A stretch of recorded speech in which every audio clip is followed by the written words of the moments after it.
Iran Israel সংঘাত, বাংলাদেশের প্রস্তুতি কথায়। মধ্যপ্রাচ্যের ইরান ইসরায়েলের সংঘাত এখন বৈশ্বিক উদ্বেগের কারণ।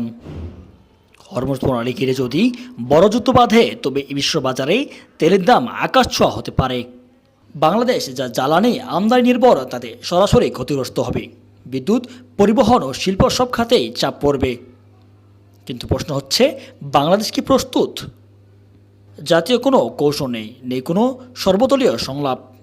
আমাদের পররাষ্ট্রনীতি, প্রতিরক্ষা পরিকল্পনা, এমনকি বিশ্ববিদ্যালয় গবেষণাতেও এই সংকটের প্রতিফলন নেই।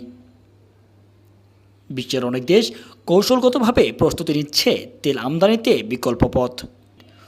প্রযুক্তি নির্ভর সাময়িক উন্নয়ন তরুণদের সচেতনতা তৈরি করছে। কিন্তু আমরা এখনও নীরব। আমাদের এখনই সময় বাংলাদেশ প্রথম নীতিতে চলা, জাতীয় নিরাপত্তা রূপরেখা তৈরি করা এবং সর্বস্তরে সমন্বিত কৌশল গড়ে তোলা। বাংলাদেশের উচিত ভূরাজনৈতিক শক্তি হিসাবে আত্মপ্রকাশ করা, নয়তো বিশ্ব সংঘাতের ঢেউ আমাদের নাড়িয়ে দেবে আমাদের বুঝে ওঠার আগেই। জাহিরুল ইসলাম, নবখবর।